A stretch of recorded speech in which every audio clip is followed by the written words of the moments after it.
Alors, shalom, soyez bénis dans le précieux nom de notre Seigneur Jésus.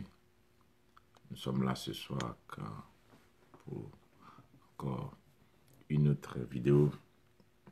51e jour d'envoyer aux anges en mission. Aujourd'hui, nous allons prendre le temps de parler un peu de l'apparition des anges dans notre quotidien, dans notre vie de tous les jours.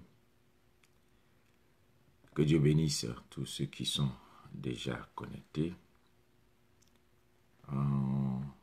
Alors, si vous êtes connectés, soyez bénis. Et ce qui serait important, c'est de partager cette vidéo dans vos groupes.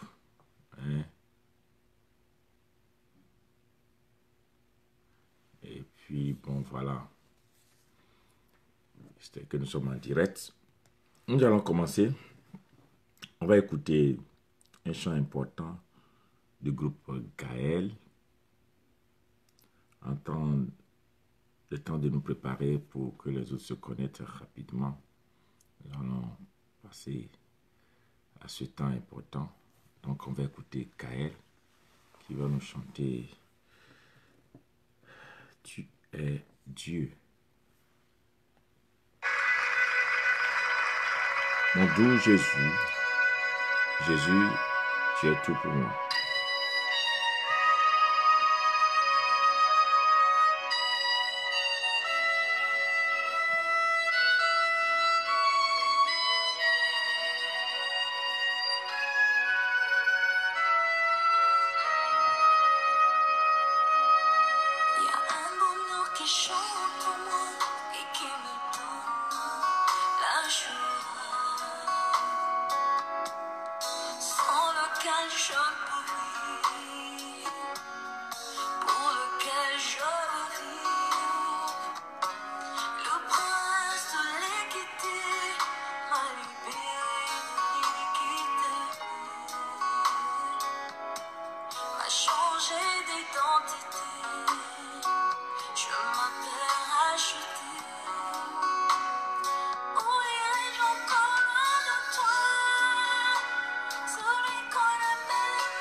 Sois béni, maman Adé, Dieu te bénisse. Amen.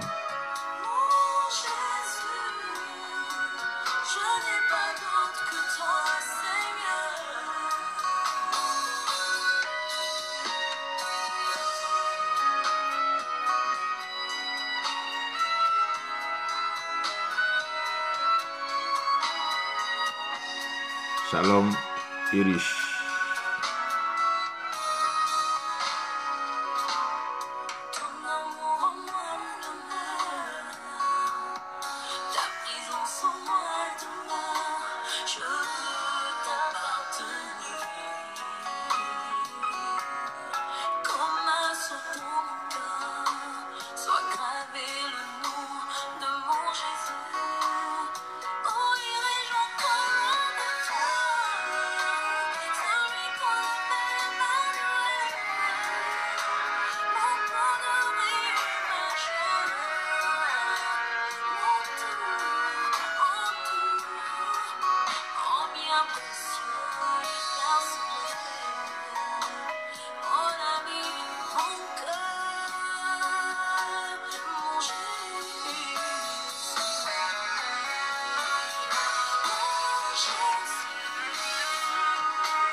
Sois bénie, maman distinction, pour les cœurs, que Dieu te bénisse. Alléluia.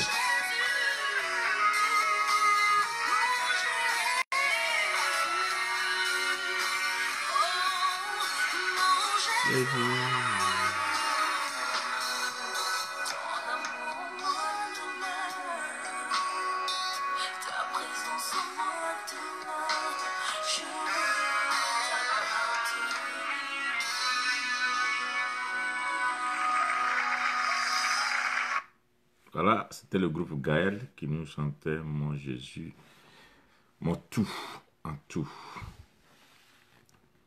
Mon Jésus, je vais t'appartenir. Tu es tout pour moi. Aujourd'hui, nous allons parler toujours des anges. Et aussi, nous nous préparons déjà pour nos 40 jours, comme on l'a annoncé depuis quelques jours. Important, nous nous préparons pour les 40 jours. Et à partir de la semaine prochaine, j'ai des événements très importants.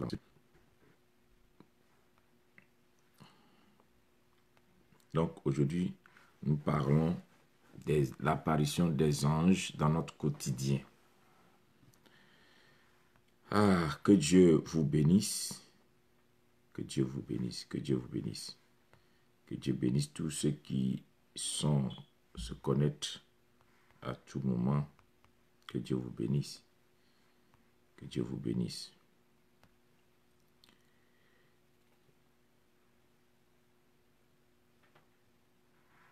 L'apparition des anges dans notre quotidien de tous les jours.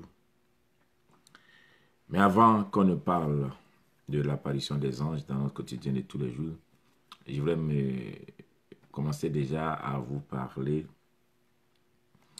Bella Bella, Déborah Kodio, mon Chantal, soyez les bienvenus, que Dieu vous bénisse. Aujourd'hui, permettez que je ne vais pas saluer tout le monde parce que nous allons passer du temps aujourd'hui à donner des points importants pour aider les gens à préparer non seulement les 40 jours, mais aussi à vous préparer à la visitation des anges. À la visitation des anges. Je bénis Dieu. Depuis quelques jours, nous avons commencé à parler du surnaturel. De comment provoquer ce surnaturel. Très, très important. Très, très, très, très important. Comment provoquer ce surnaturel. Donc, nous allons rentrer dans 40 jours de jeûne à partir du 1er mars jusqu'au 10 avril. J'ai demandé à chacun de se préparer déjà. Je bénis Dieu pour des frères aussi qui m'écrivent. Il y a des gens aussi qui ont commenté, qui ont écrit une box et dit, bon, pourquoi il faut jeûner? Il faut aller travailler, hein, ou prier trop. Il y a d'autres qui m'écrivent, pourquoi jeûner? D'autres ont demandé, est-ce que Jésus a demandé de jeûner? J'aimerais juste, je parle à ceux qui sont sur ma plateforme et ceux qui partagent ces moments importants avec vous, avec nous. Ne vous laissez pas berner. Et c'est très important. Ce que je vais vous dire aujourd'hui, Sandra, William, oui, maman, soyez les bienvenus. Ne vous laissez pas berner. Ce que je vais vous dire aujourd'hui, c'est je vais aller directement. Et sans passer à gauche et à droite. Pour aider une personne. Mon objectif n'est pas seulement d'enseigner, c'est de sortir les gens au fait de la pauvreté spirituelle. Et la pauvreté spirituelle engendre la pauvreté physique. Je vais parler de ça d'abord aujourd'hui avant de rentrer dans le thème qui concerne l'apparition quotidienne des anges. Comment voir les anges dans notre quotidien. Ça doit devenir une chose normale pour toi de voir les anges partout où tu es. On va en parler. Mais je vais parler d'abord de la pauvreté spirituelle qui engendre la pauvreté physique. La pauvreté spirituelle engendre la pauvreté physique. Et quand on soit dans la Bible, quand même, on voit les réalités physiques de tous les jours. Et ouvrez vos yeux et regardez. Je prends d'abord des nations pour arriver aux familles et maintenant identifier aux personnes. C'est dans les nations qu'on appelle aujourd'hui les nations développées, que les gens appellent les nations puissantes. Ces nations ont fait le choix d'adorer soit le véritable Dieu ou bien le faux Dieu. Et quand ces nations ont fait leur choix, ces nations ont investi et tout leur pouvoir pour faire plaisir à ce Dieu qu'ils ont choisi d'adorer.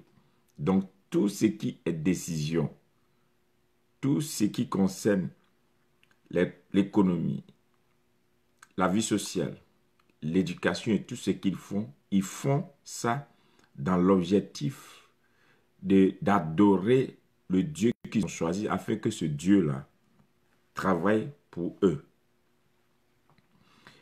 Et il y a des nations qui sont démarquées, qui sont pour nous comme des vitrines, nous qui sommes des chrétiens. On peut parler de deux nations importantes, Israël et la nation qu'on appelle les États-Unis d'Amérique. Et ce qui m'a beaucoup bouleversé dans les États-Unis d'Amérique, c'est que c'est une nation où tu trouves la foi à une dimension extraordinaire dans les institutions et partout.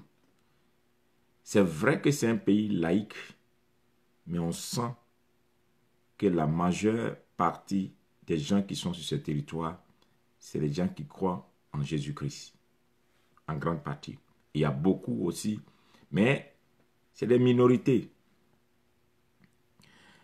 Quand on va en Israël, ils ont choisi Elohim. Mais il y a des diversités, c'est vrai.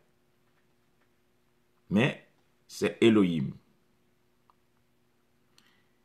Quand on va chez les Chinois, ils ont choisi eux aussi leur sorte d'adoration. Les Chinois ne sont pas puissants seulement parce qu'ils travaillent. Hein. Les Chinois sont puissants parce qu'ils adorent. Quand on va en Inde, les Indiens adorent. Quand vous allez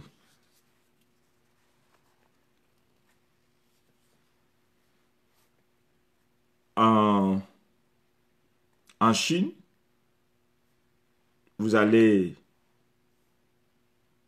au Japon, c'est les gens qui adorent. Ils ont des adorations. Pour nous autres qui venons de la francophonie, et particulièrement de l'Afrique, qu'on appelle la zone francophone, j'explique pour aider quelqu'un. Parce que ne vous laissez pas berner. Il ne faudrait pas que les gens vous blaguent. Les soi-disant intello. Parce que Dieu fera grâce. Dans peu de temps, on va aller en profondeur pour aider à sortir les gens de ces choses. Ceux qui sont dans la francophonie, en grande partie, c'est des gens qui aiment pratiquer les sectes et qui sont dans des loges, en grande partie. Et donc, leur promotion, leur réussite n'est pas basée sur le travail, c'est basé sur leur inscription ou bien le fait qu'ils font partie des loges. Une réalité extraordinaire. On demande aux Africains d'aller à l'école, de partir toujours à l'école. C'est bon. Il faut l'éducation. Formidable. Mais les Africains sont tellement éduqués. Je suis allé dans un pays et quand je faisais ma croisade, pendant les réceptions, j'ai découvert qu'il y avait des jeunes de 23 ans, maîtrise, 27 ans, 28 ans. Quand ils demandent leur diplôme, je maîtrise et doctorat. À cet âge, et même stage, ils n'ont pas. Ils n'ont même pas un petit stage pour avoir un travail. Si vous regardez autour de nous aujourd'hui en Afrique, les gens sont diplômés. Pour dire même qu'ils sont diplômés même au-delà des diplômes. Ils sont allés à l'école, ils ont eu tellement de diplômes, mais pas d'emploi. Donc, je ne dis pas qu'il ne faut pas aller à l'école. Mais ils sont allés à l'école, ils n'ont pas de boulot, ils n'ont pas de travail. Et finalement, c'est ce qui fait qu'en Afrique, les gens préfèrent faire la politique pour manger. Si tu n'es pas dans la politique, tu ne peux pas avoir de position. Si tu ne fais pas de la politique, tu n'auras pas de place. C'est la réalité. Et du coup, quand un Africain dit que les autres prient trop, c'est que vraiment c'est quelqu'un qui est ignorant de la réalité. La réalité est que le monde gouverne par des puissances spirituelles avant qu'il ne s'impose physiquement. Il y a des forces surnaturelles qui sont derrière eux. Et donc, toutes les fêtes que les Noirs paresseux spirituellement, qui sont que des esclaves avec des gros bras. Parce que quand spirituellement tu es paresseux, tu ne veux pas fournir d'intelligence spirituelle, tu comptes sur tes muscles, alors que les gens ne savent pas que la réussite n'est pas dans les muscles, c'est dans la tête. C'est spirituel. Et donc, tu travailles beaucoup pour ceux qui pensent beaucoup. Donc, le noir travaille beaucoup pour ceux qui pensent beaucoup. Donc, ça veut dire toujours qu'ils travaillent 5 heures, 7 heures, 10 heures, 14 heures, 20 heures.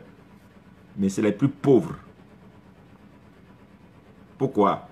Parce qu'ils n'ont pas compris que la richesse n'est pas physique, elle est spirituelle d'abord. Qu'est-ce que tu adores pour attirer la richesse, la puissance vers toi? Si tu n'adores rien, tu n'auras rien.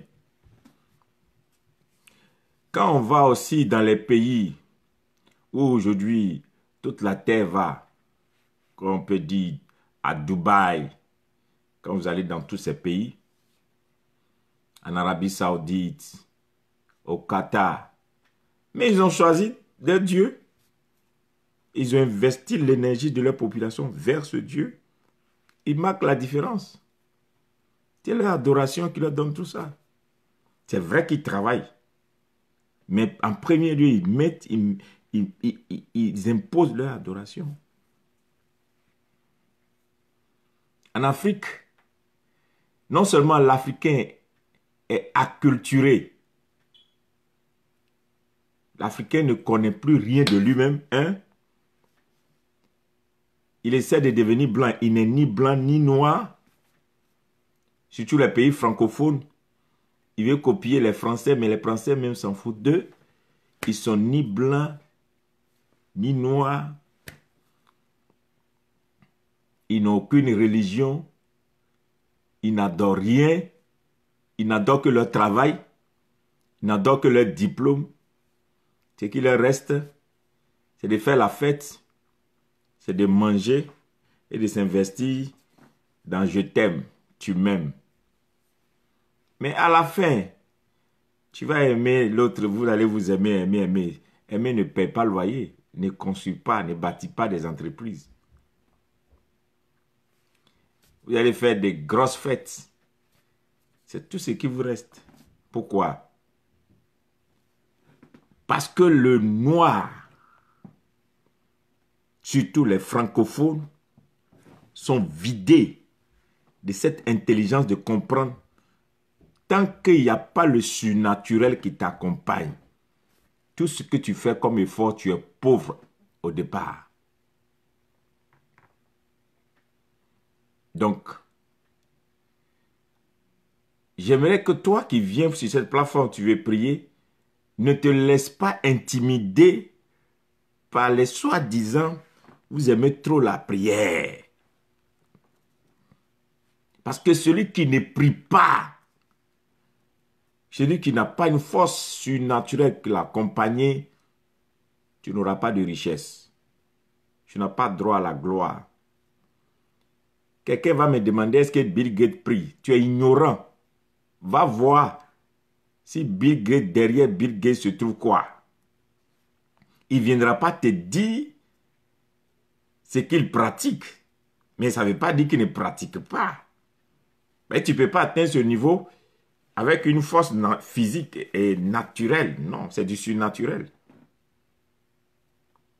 C'est du surnaturel. Quelqu'un va me dire, oui, est-ce que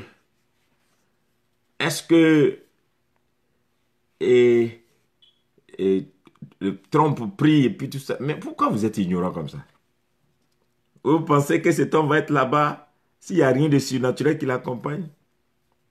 Soit tu es avec le vrai Dieu, bien tu es avec le faux Dieu, mais il y a un Dieu qui est avec toi.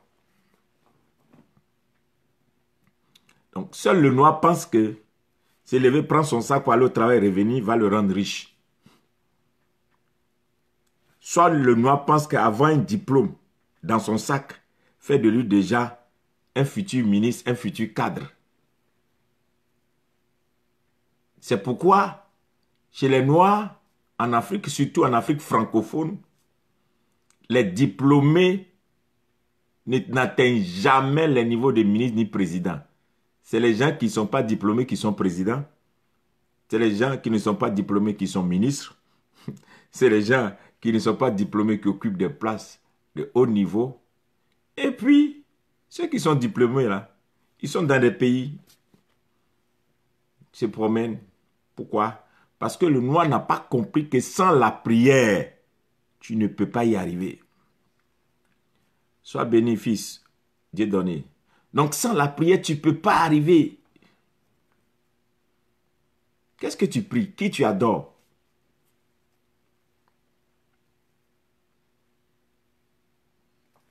Et qu'est-ce qui s'est passé? Dans ma marche chrétienne, j'ai rencontré beaucoup de pauvres spirituels. À la fin, qui ont donné leur âme au diable. Qu'est-ce que ça veut dire? Tu vois des gens qui viennent à l'église, qui sont très zélés, qui paraît qu'ils aiment le Seigneur, mais quand ils arrivent au carrefour de la promotion, ça c'est en Afrique, et qu'ils attendent la promotion pour devenir PDG, DG, pour devenir ministre, pour devenir tant, ils sont à la porte des grandes loges et puis on leur fait des propositions. Pour dire, si tu n'as pas ça, tu ne peux pas passer. Ils sont obligés d'accepter. Ils oublient qu'ils ont donné leur vie à Jésus et qu'ils ont confessé qu'ils sont chrétiens. Et il y a longtemps, ils sont partis. Pourquoi? Parce que ceux-là, ils n'ont pas appris à prier. Ils n'ont pas appris à être chargés spirituellement. Ils pensaient que le fait seulement de partir à l'église suffisait pour avoir des niveaux. Ils arrivent à un carrefour, on dit, bon, ici, là, ce n'est pas affaire de diplôme. Ici, c'est qui tu adores qui t'ouvre la porte. Donc, comme eux, ils n'ont qu'une puissance derrière eux, ils s'alignent. Et ils sont pleins comme ça. Des chrétiens qui sont des tombeaux blanchis. C'est-à-dire, ils sont chrétiens le jour et ils sont sorciers la nuit. Parce qu'ils ne veulent pas la prière. Et la prière les dérange.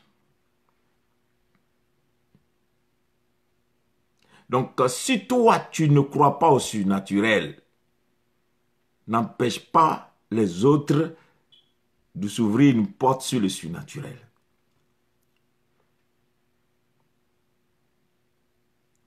J'ai l'habitude de dire aux gens, ça choque d'autres personnes,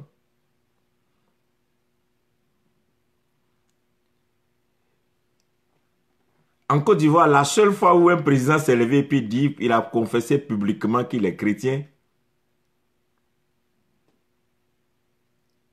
et il a osé dire, je suis chrétien, depuis je suis chrétien évangélique, il l'a emmené à la haie.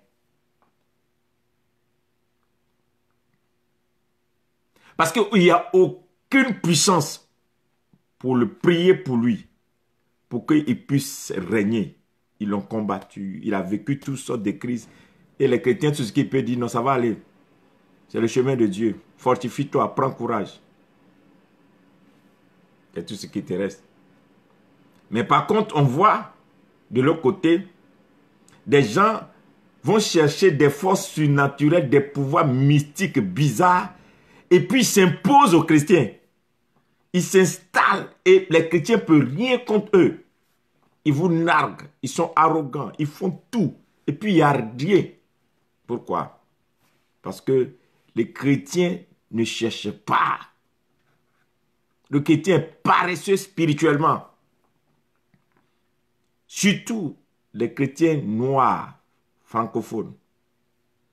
Un jour, j'ai entendu quelqu'un qui a fait un discours et puis qui me dit, mais Jésus là, c'est pour les blancs. Nous, on doit aller vers nos trucs. Et puis, je lui ai demandé, monsieur, c'est pas parce que je suis pasteur. Hein. Je vais juste te poser une question. Si tu dis que les blancs, ils ont pris Jésus, ils nous ont colonisés. Ils ont pris Jésus, ils ont fait esclavage. Ils ont pris Jésus et puis ils ont transformé notre esprit, notre mentalité. Ils ont pris Jésus et puis nous, on est devenus comme ça. C'est avec Jésus ils ont fait ça. Et que les prêtres là sont venus, ils nous ont transformés comme ça. Ah, c'est que c'est un bon instrument. Moi, je prends le même Jésus aussi. Je vais aller contre eux. C'est simple. Si c'est ce qu'ils ont utilisé, moi aussi, je vais l'utiliser. Pourquoi tu veux que moi, je me sépare de ce qui est puissant? Puisque eux, ils ont pu utiliser ça pour faire l'esclavage, pour faire colonisation. Ils ont pu utiliser ça pour faire toutes ces choses. C'est que c'est bon. Je vais prendre aussi. Juste pour amener les gens à voir combien de fois les gens sont bas dans leur raisonnement. Et tu ne comprends pas que sans la prière, tu ne peux pas marquer la différence. Et des fois, il y a beaucoup qui disent, nous sommes dans un pays développé, mais ils ne connaissent même pas l'histoire de ces pays développés. Des gens qui prient pour le réveil, qui prêchent le réveil, la conversion des âmes, et qui ne savent même pas les réalités. Il y a 200 ans, 300 ans, 500 ans en arrière. Qu'est-ce qui s'est passé dans ces pays? Pour votre gouvernement, c'est que beaucoup ne savent pas, ceux qui sont en Europe ou bien tout ça là. Il y a eu un puissant mouvement de réveil depuis les années 1800 qui a balayé toute l'Europe. Avant, les gens étaient véritablement... L'Europe entière était une Europe basée sur la chrétienté. Les rois étaient puissants. Et l'Europe se réalisait. Mais n'oubliez pas que là-bas aussi, il y a eu la famine, il y a eu la guerre, il y a eu des calamités énormes.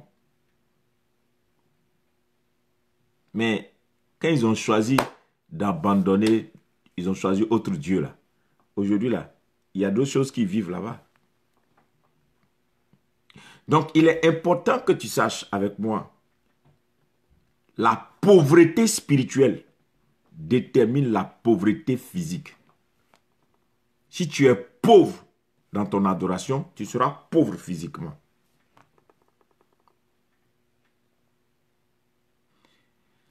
J'ai explicité mon histoire un peu pour aller en Afrique. Dans le phénomène des pratiques. On voit en Afrique des gens qui se lèvent, qui font des sacrifices, des choses bizarres et deviennent riches, deviennent puissants. Des gens qui sont partis de rien, à force de faire des sacrifices à gauche, à droite, tu les vois en train de construire des grands immeubles, en train d'amasser de l'argent, des richesses. Mais beaucoup de chrétiens sont assis et puis disent, ça c'est la sorcellerie. Ça là, ils sont vaincus. Ça là, c'est pas bon ce qu'ils font. Maintenant, si eux, leur faux Dieu fait ça, toi, ton Dieu qui est vrai, qui est au-dessus de tous les dieux, qu'est-ce qu'il fait pour toi? Juste parce que, c'est pas parce que Dieu ne veut pas le faire. C'est par manque de connaissance que mon peuple périt. Par ignorance. Parce que ceux qui nous enseignent nous font croire qu'il faut être pauvre pour aller au paradis. Ceux qui nous enseignent nous font croire que c'est une vanité. Mais attends, quand un pasteur finit de t'enseigner pour dire que vanité est des vanités, puis veut construire un temple d'1 milliard, pourquoi lui veut faire un temple d'1 milliard? Quand quelqu'un finit et te dit vanité de vanité, et puis tu te rends compte que ces objectifs, il faut trouver des gens pour payer les terrains, pour investir, Pourquoi vanité de vanité? Il n'y a pas un royaume puissant qui n'a pas son langage, disons sa langue, qui n'a pas sa monnaie et qui n'a pas son espace. Sans monnaie, sans langage, sans espace, il n'y a pas de royaume. Et le christianisme, Jésus a dit, je suis venu avec mon royaume. C'est pourquoi Jésus a refusé la monnaie. Il a dit, donnez à César ce qui est à César. Dieu a pour lui. Et Agé nous dit que l'or et l'argent appartiennent à Dieu. C'est pourquoi nous parlons en langue. Notre expression, notre parler en langue, c'est la langue du ciel. Et c'est tout ça là qui fait que, qui nous démarque des autres. Nous parlons le langage de la foi, qui est le langage du chrétien. Le langage du salut, qui est le langage du chrétien. Nous croyons à la croix, qui est le sacrifice qui nous donne tout. Voici les fondements. Mais tu ne crois à rien. Toute ta foi là, c'est sur ton papier, tes diplômes, ton travail. Et on te dit, travaille et tu réussiras. Travaille et tu réussiras. Travaille, tu mourras. Et les gens vont venir prendre ton travail. Ceux qui n'ont rien fait là, ils vont venir prendre ton héritage et puis ils vont s'asseoir dessus. Mais la bénédiction ne vient ni de l'Occident ni de l'Orient, mais de l'Éternel. Le travail que Dieu bénit est le travail que Dieu t'a donné. Quand Dieu t'a donné un travail, tu l'as adoré puis il t'a donné un travail, il veille sur ce travail. Il te bénit dans ce travail. Il est ta force dans ce travail. La pauvreté spirituelle engendre la pauvreté physique. Donc, dans ton carquois actuellement, là, tu as combien de dépôts spirituels? Quand on te regarde, ta vie même, il y a combien, tu peux dire, tu as accumulé combien d'heures de prière? Tu as accumulé combien de jours de jeûne pour affronter le monde? Comment toi tu vas affronter quelqu'un qui fait des pratiques, qui ne dort pas la nuit, qui fait des pratiques à un certain niveau? Est-ce que vous pensez que les gens qui sont dans les ténèbres, eux, jouent avec leur vie?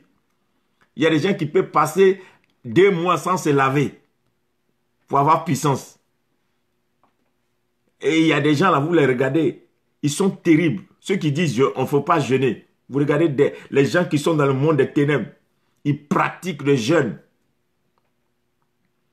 Il y a d'autres là, on leur empêche de toucher leurs femmes pendant 6 mois. Il y a des où le diable les amène pour avoir puissance, vous ne pouvez pas imaginer. D'autres boivent sang humain. Ils font des choses bizarres. Des sacrifices, des bœufs enterrés, des animaux, des trucs bizarres qu'on entend les témoignages à gauche, à droite. Tout cela parce qu'ils veulent puissance. Mais quand un chrétien, on lui demande de payer le prix dans la prière seulement, dans le jeûne, dans la recherche de son Dieu, de payer le prix, oh, il va te dire non, Jésus a déjà tout payé. Jésus a payé tous les prix, hein. Tout est payé déjà. Il faut lire la Bible seulement, va à l'église seulement, tout est accompli. Ah bon? C'est pourquoi les chrétiens sont pauvres. Les chrétiens ne peuvent pas arracher des territoires pour donner à Dieu. La Bible ne nous a pas dit de faire des hommes les disciples de Jésus. Lisez bien votre Bible. La grande commission dit, allez et faites de toutes les nations mes disciples. Il y a combien de nations chrétiennes sur la terre? Il y a combien de pays qui peuvent dire ce pays-là est un pays chrétien? Il n'y en a pas. Mais il y a combien de nations musulmanes? Il y a des nations musulmanes. On dit ça, c'est un pays musulman.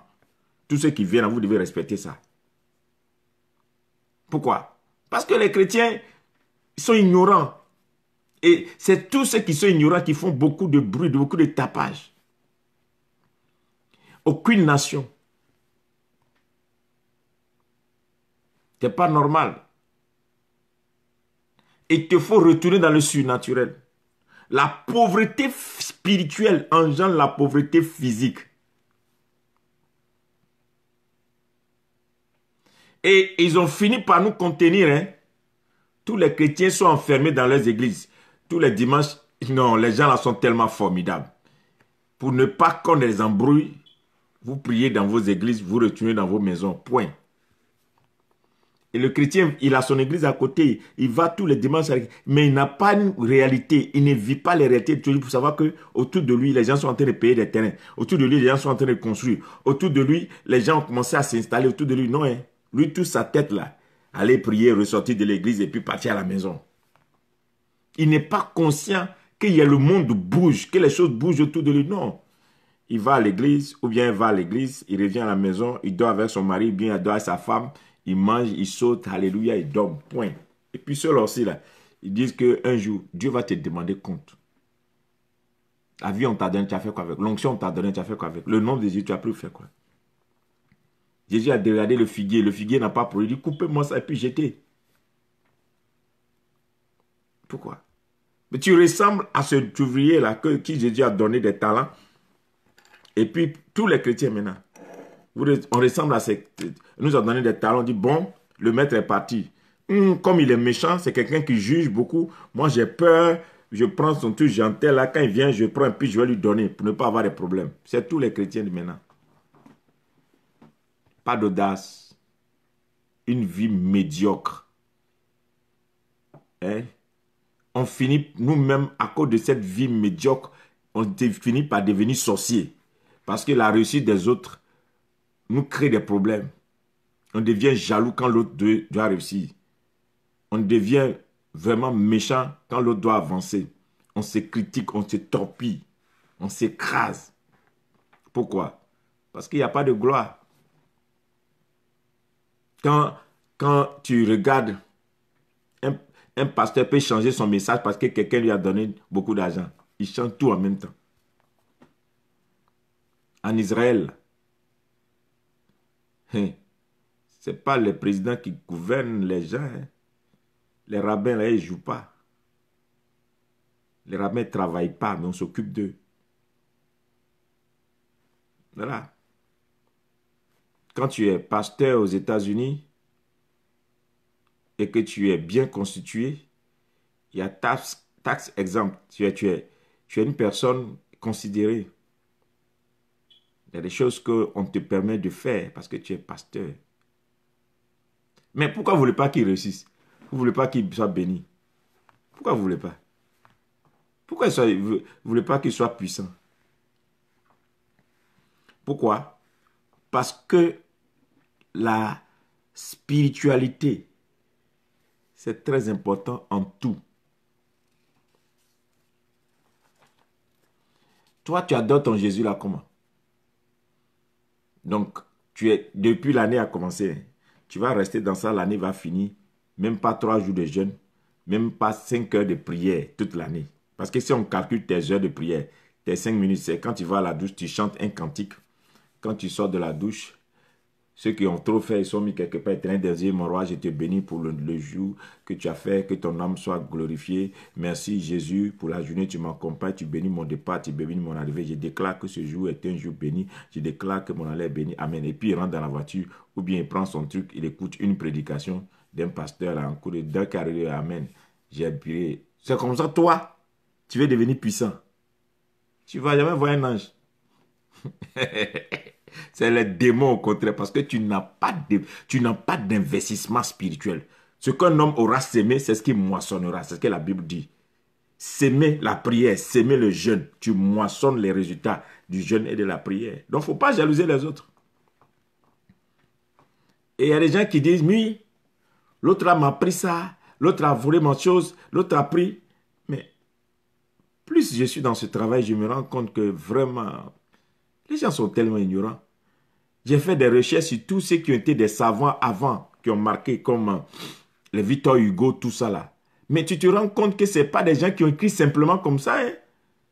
C'est des gens aussi qui étaient dans l'adoration. Quand tu regardes le test des choses qu'ils ont fait. Comment un tableau que quelqu'un a dessiné, un peintre, son tableau là jusqu'à aujourd'hui. Il y a une femme, façon, je ne sais même pas comment on appelle ce tableau-là. Ce tableau règne jusqu'à aujourd'hui. Tu penses que c'est juste parce qu'il a eu l'inspiration d'écrire? Inspiration, qu'est-ce qu'il a inspiré? C'est un esprit qui l'a inspiré. Et certainement, tu ne sais pas ce qu'il a pu faire pour que l'Esprit donne cette inspiration pour dire que ce tableau va marquer la terre. Et ce tableau, jusqu'aujourd'hui. Ah voilà, la Joconde. Voilà, la Joconde. Ce tableau-là, jusqu'aujourd'hui. La Joconde, partout. C'est multiplié en commun. Mais vous pensez que c'est un homme ordinaire comme ça qui a fait ça? Non. C'est le spirituel. C'est le spirituel. Ça n'a rien des talents. Non. C'est du spirituel. C'est des gens qui ont cherché le surnaturel. Il te faut le surnaturel. Et beaucoup de chrétiens, oui, on a volé mon travail, on a volé mon terrain, on a volé ma richesse, on a volé ma maison, on a volé ma femme, on a volé mon mari. Ah, ils vont voler. Pourquoi? La Bible dit, à celui qui n'en a pas, on va prendre pour donner à celui qui en a déjà. Lisez bien votre Bible. Qu'est-ce que ça veut dire? Si toi, tu as quelque chose que tu ne sais pas l'utiliser, la personne qui veut utiliser là, Dieu va lui donner. Donc à cause de toi, il ne faudrait pas que le monde bouge. Toi, tu es paresseux, tu es paresseuse spirituellement. Et il y a des gens qui ont besoin de certaines choses pour bouger. Toi, tu as ça, tu joues avec. Ah, il y a longtemps, ça t'a quitté. Ce monde-là est un monde de combat. C'est un monde où il faut bouger. C'est un monde où il ne faut pas se laisser. Eh? Tu as quel dépôt spirituel? Tu as quel bagage spirituel? Aujourd'hui, tout le monde prépare 2020. Les politiciens, 2020. Les ingénieurs, 2020. Les industriels, 2020. Chacun est en train de s'organiser pour 2020. Mais toi, chrétien, ton 2020 va venir le 31 décembre 2019. Le 31 décembre 2019, tu vas rester dans l'embouteillage, tu vas arriver à l'église. Vous allez faire, et d'ailleurs même, ça dépend du pays où tu es. Ceux qui sont en Europe, il ne faut pas durer à l'église. Il faut faire seulement 1 heure de temps, rapidement, parce qu'on a trop de choses à faire. Donc, ceux qui sont en Afrique, c'est eux qui durent un peu. Maintenant, en Afrique aussi, ils ont copié. Ils finissent jusqu'à 1 heure du matin, et puis ils partent.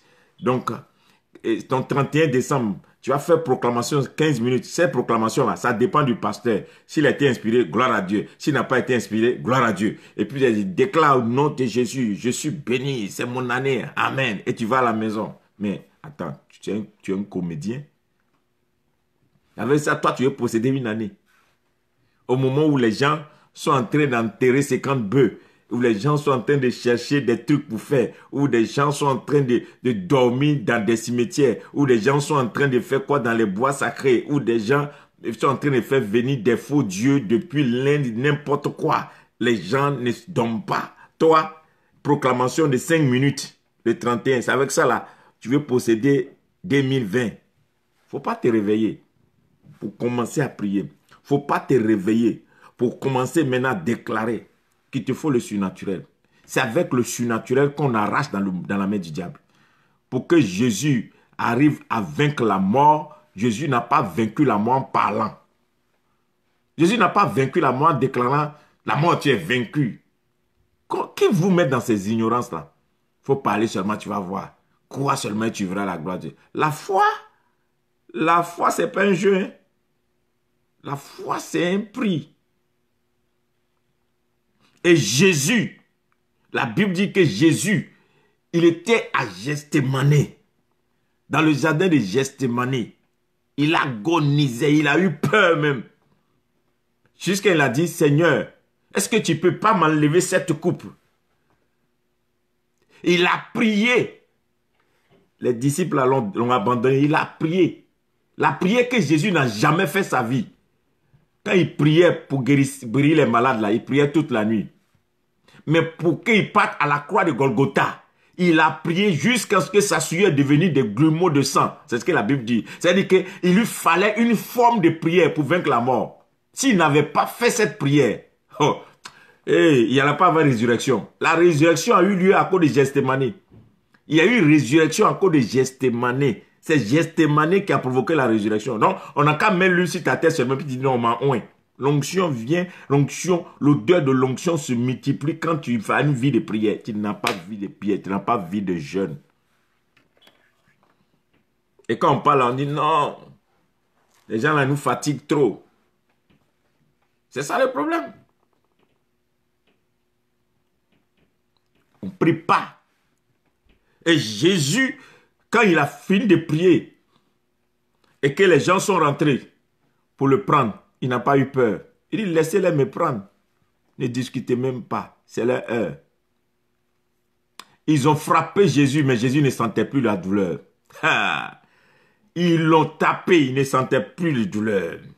Ils sont allés à la croix. Il a tenu, rien.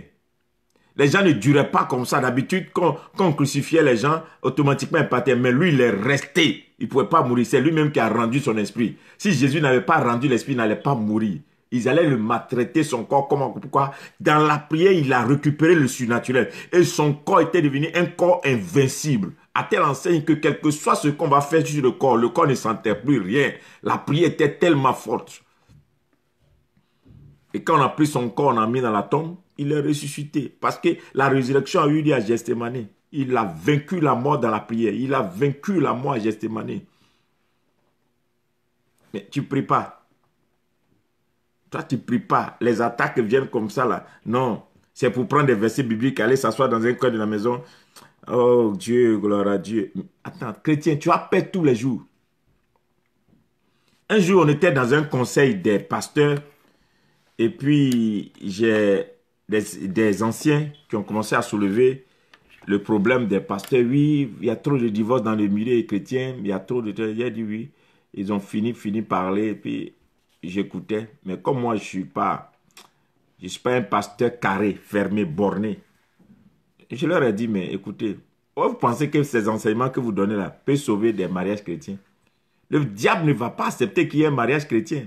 Parce que si un chrétien marie une chrétienne et que les deux se mettent ensemble et qu'ils font des enfants, les enfants qui vont sortir de ce mariage sont fameux, ils sont dangereux.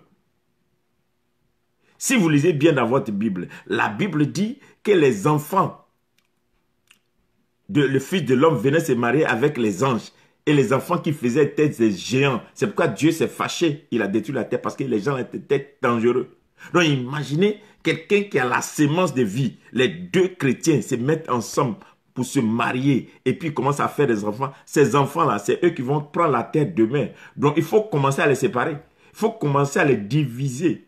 Et surtout, il faut que les pasteurs qui sont loin, s'ils font des enfants, les enfants ont repris la sémence. Donc il faut les diviser. Mais s'il n'y a personne pour prier, pour voir ça spirituellement, pour déclarer, il n'y a personne pour parler à ces entités pour les arrêter. Vous allez rester là. Non, il faut aimer ta femme, il faut aimer ton mari, il faut souvent faire des cadeaux. Oh, ça c'est discuter avec le diable. On résiste à l'ennemi, on ne discute pas avec lui. On lui résiste. Résister par quoi? Comment tu peux résister à ton ennemi si tu n'as pas ce qu'il faut pour lui résister? Tu n'as aucune âme pour lui résister. Comment on peut repousser l'ennemi si on n'a pas d'âme? Les envahisseurs arrivent. Ce qui les repousse, c'est le bombardement que tu leur envoies. Donc, quand quelqu'un rentre sur ton territoire et puis tu es un pays puissant, quand un ennemi est rentré, quand tu lui envoies les armes que tu as, non, lui-même, il fuit déjà. Mais tu ne cries pas, hey, je suis là, hein, et puis l'envahisseur va fuir. Non, hein, tu le bombardes. Et il sait que, ah, celui-là, il a des armes qu'il faut. Mais un chrétien doit avoir les armes spirituelles équipées pour résister à l'ennemi. C'est ce qu'Éphésiens nous dit. Il faut avoir l'armure, il faut être équipé. Tu n'es même pas équipé spirituellement. Ta foi est partie, ton zèle est parti. Ta consécration est partie, ta vie de prière est partie. Et c'est toi qui parles beaucoup. Sorcier va te manger, mystique va se moquer de toi. Pauvreté va te ronger. Stérilité va finir avec toi. Tes portes seront toujours fermées, bloquées. Parce que tu n'as pas de vie de prière. Tu n'as pas de vie de consécration. Tu te lèves du matin jusqu'au soir. Tu n'as même pas pensé dans la journée à Jésus.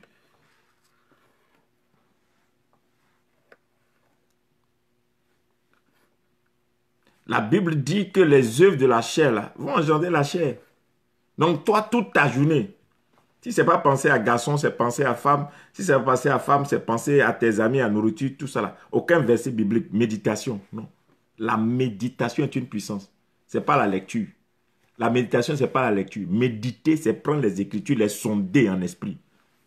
Donc, toi, tu es là, tu ne lis même pas la Bible. Et c'est toi aussi qui bavarde. Tu parles. C'est l'ignorance. Donc, je parlais aujourd'hui d'une manière terre à terre à quelqu'un. Réveille-toi. Ne te laisse pas endormir par ces choses. Sinon, il y a des choses qu'on va te prendre et puis Dieu ne va rien dire. Je vous dis la vérité. C'est la vérité, hein? Les chrétiens, réveillez-vous, hein? Non, Dieu est mon juge. Dieu, quel juge? Ils vont te prendre et puis il n'y a rien. Parce que toi-même, là, la chose de valeur que Dieu t'a donnée, tu ne considères pas. Ça ne te dit rien. Il y a des gens qui en ont besoin. Ils vont aller dans la présence de Dieu, va leur donner. Et puis après, tu vas t'énerver. On m'a pris ça. Mais c'est cadeau. Combien de choses on vous a pris, vous les chrétiens? Et puis, c'est pas aller quelque part. On va te prendre ça. Parce que tu n'as pas de vie de prière. Et puis, tu ne connais rien même dans tout ce qui est spirituel. Tout ce que tu connais, c'est critiquer les gens. Non. Est-ce que ça, la main, c'est de Dieu? Est-ce que ça, la Dieu est dedans? Est-ce que ça, la Dieu est dedans? Tout ça. Tu ne fais aucune recherche. Tu ne sondes pas les Écritures. Tu ne pries pas. Tu ne médites pas. Tu ne cherches pas à savoir. Comment on peut faire ça? Combien de chrétiens ont une fois prié pour chercher à savoir comment on peut devenir riche en tant que chrétien?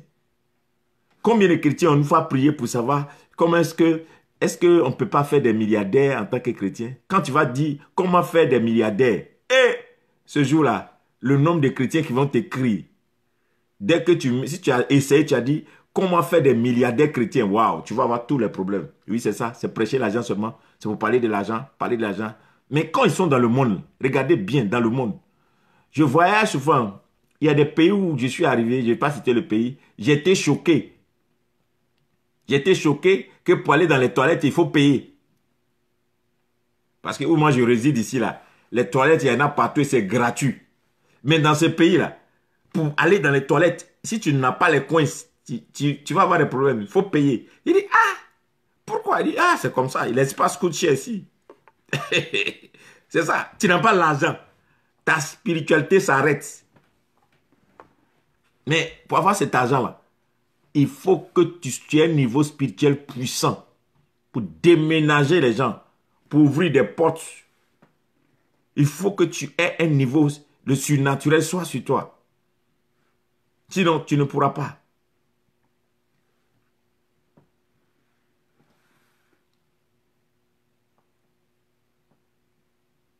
C'est ce qui a fait. La pauvreté spirituelle engendre la pauvreté physique. Il faut te réveiller.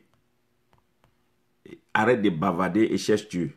Donc, aujourd'hui, mon test d'appui est dans le livre de Jean. Je crois que j'ai écrit ça. Si quelqu'un a ça. Et voilà, Jean 20, à partir du verset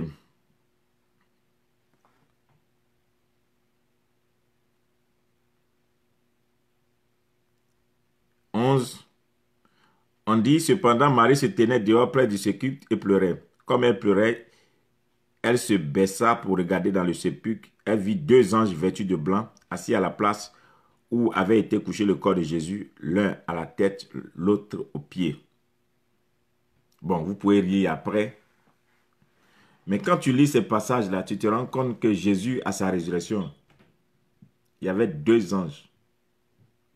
Un dans la tombe. Bien qu'il ait ressuscité, il y a deux anges qui surveillaient la tombe. Qui surveillaient la tombe. Jésus est ressuscité, il est sorti de la tombe, mais il y a des anges là-bas qui surveillaient la tombe. Parce que ce n'est pas n'importe qui venait de se réveiller. Et cette tombe était devenue en même temps une tombe sacrée. Il ne faut pas jouer avec. Bon, ça va vous étonner ce que je vais vous dire ce soir. Vous voyez, il y a des tombes qui font peur. Mais il y a des tombes là, il y a la vie dedans. Pourquoi? Jésus allait vaincre le séjour des morts. Il a arraché la clé de la vie. Et quand Jésus est ressuscité, la Bible dit que les deux anges là sont assis dans la tombe. On n'a pas dit qu'ils étaient autour de la tombe. Il y a un, là où il y avait la tête, là où il y avait le pied. Et Jésus lui-même, il était dehors.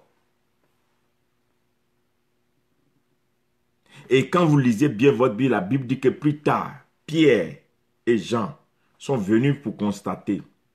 Et le disciple qui s'appelait Jean courait pour rentrer. Mais Pierre l'a dépassé. Et quand Pierre est rentré, il a pris le linceul. C'est comme ça que Pierre a récupéré la puissance de Dieu pour la résurrection. Bon, un théologien va essayer de me défier pour me dire que non, qu'est-ce que tu racontes? Mais je ne suis pas là pour ça, mais je vous explique simplement.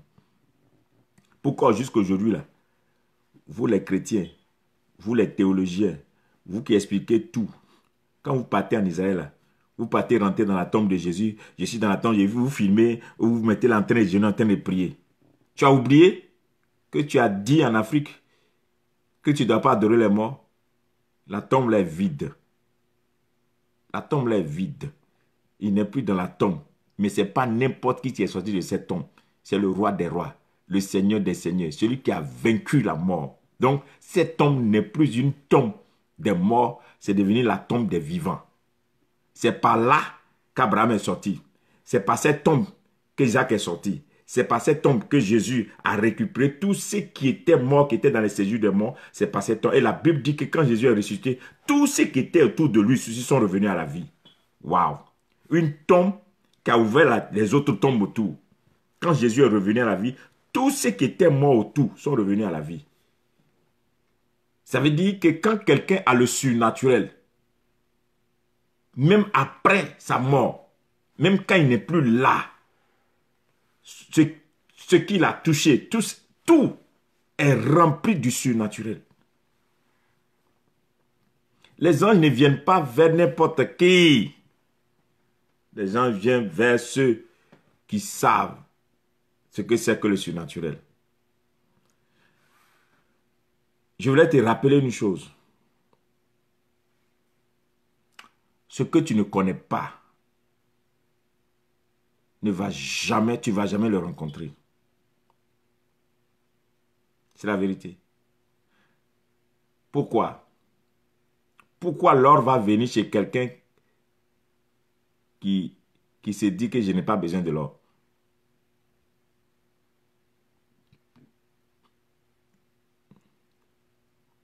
Quelqu'un qui dit, je m'en fous de diamants. Tu as fait quoi, diamant? Tu n'auras jamais du diamant. Même si on te dit que c'est un magasin de diamants, ça ne va jamais t'attirer. Quelqu'un qui dit, moi je m'en fous de voiture. Même si on te dit que la voiture a 5 000 $, ça ne va jamais t'intéresser. Tu préfères emprunter le bus ou bien être dans la pluie, partir. Parce que jamais tu ne penses pas à ça. Donc, si tu ne penses pas à une chose, la chose ne viendra pas chez toi. Le livre des Proverbes dit, telle est une femme, elle pense à une chose et sa main l'obtient.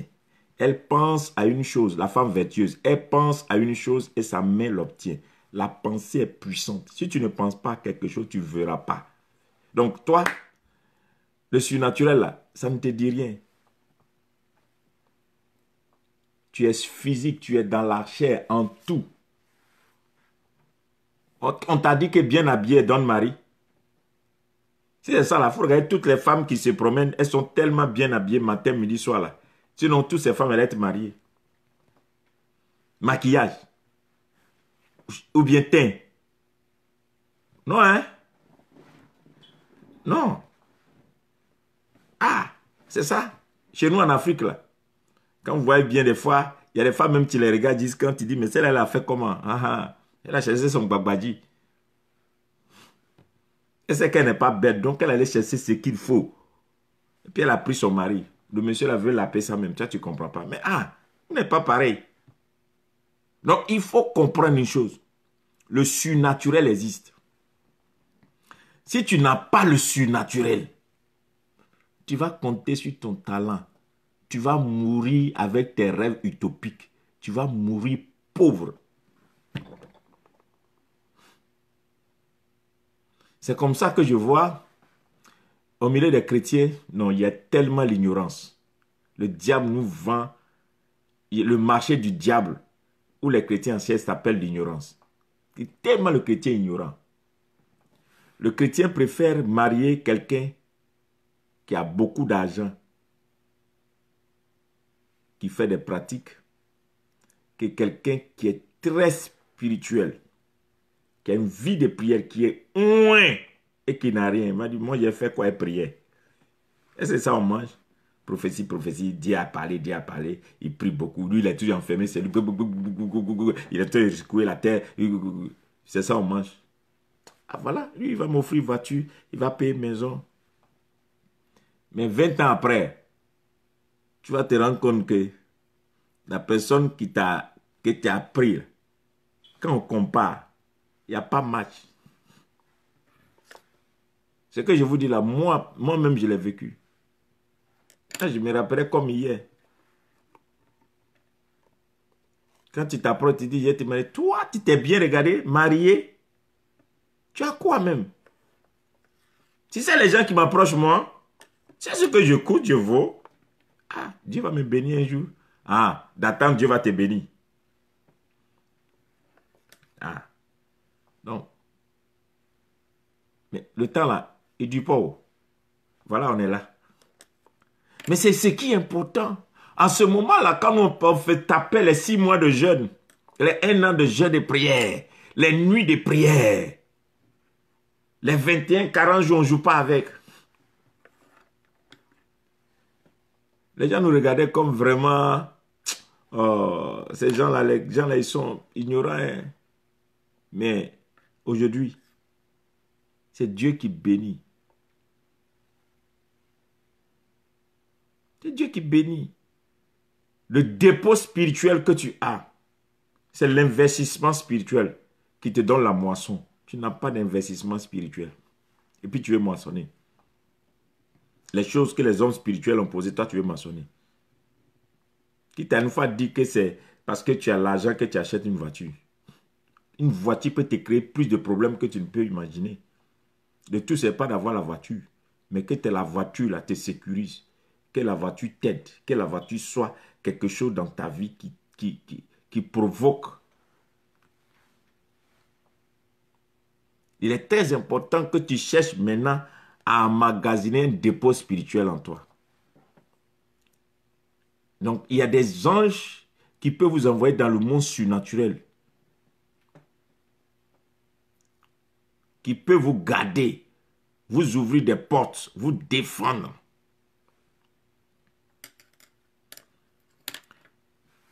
Avant que je ne finisse cette vidéo, je m'adresse là à quelqu'un. Partagez la vidéo là, partagez dans les groupes, partagez dans les groupes, partagez dans les groupes et partagez autour de vous. Parce qu'il y a tellement d'ignorants. Aujourd'hui, il y a beaucoup de pasteurs.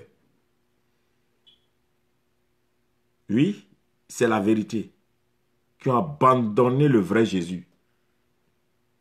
Qui sont dans des choses bizarres. Quand on dit bizarre, ce n'est pas qu'ils pêchent. Hein? Non. Ceux qui pêchent là, ils sont tombés. Bon, Dieu va les relever. Ce n'est pas de ça là que je parle. Il y a des gens là qui sont très bien. Quand tu les regardes là, ils ont le prototype de l'homme modèle. La personne modèle. Une bonne vie de famille, tant. Mais ce qu'ils font, Dieu se connaît. Des pratiques bizarres. Juste pour avoir quoi? Grand temple, beaucoup d'argent, du monde, la foule. Ou bien pour qu'on dise que c'est lui qui règne. Ils font, hein. Mais moi, je ne leur en veux pas, hein. C'est leur niveau de compréhension de Jésus. C'est leur niveau de compréhension de Jésus. C'est tout. Ils ont compris Jésus comme ça. Que tant que Jésus ne peut pas leur donner ça, c'est qu'il n'est pas Dieu. Mais moi, mon niveau de compréhension de Jésus, ce n'est pas ça. Mon niveau de compréhension de Jésus, ça ne sert à rien que moi seul je réussisse et que dans ma famille, on ne regarde pas pour savoir que quelque chose se passe. Un homme de Dieu est sorti de ma famille. Que dans ma génération, on ne sache pas qu'un homme de Dieu est sorti de là. Donc, je dois être non seulement un modèle, mais mon appel doit laisser quelque chose. Partout où je passe, il faut que les gens soient remplis. Il faut que quelque chose se passe. Si mon église n'est pas remplie et que les gens sont remplis partout où je passe, et que Dieu m'utilise et que je réussis à susciter des gens qui eux aussi suscitent, même s'ils n'ont pas fait église en mon nom, leur église n'apporte pas mon nom, gloire à Jésus. Bon, voilà, chacun a sa manière. Moi, je viens de dire une partie. C'est-à-dire que toi aussi, là, c'est ta manière de voir Jésus, là. C'est comme ça que c'est manifeste dans ta vie. Donc, il y a d'autres qui sont là. Leur manière de voir Jésus, c'est manger, dormir, faire l'amour, boire,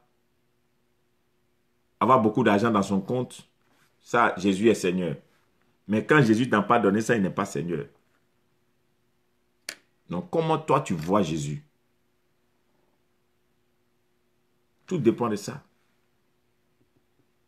Et il faut que après ces 40 jours, du 23 et du 1er au 10 avril, qu'on va voir, du 1er mars au 10 avril, il faut que tu te prépares. Il faut que tu sois rempli. Il faut que ta manière de voir Jésus change. Il ne faut pas voir Jésus comme ça. C'est que Jésus tu as et puis tu souffres. Il y a plusieurs manières de souffrir avec Jésus. Il y a des gens qui pensent que non, non. Il y a la souffrance où le diable te maltraite. Et puis il y a l'épreuve où Jésus te met dedans pour t'enseigner. Ça c'est différent. Même quand tu es dans l'épreuve que tu es en Jésus là, en réalité là, non. Beaucoup qui ne savent pas, le temps d'épreuve est le meilleur temps d'expérience.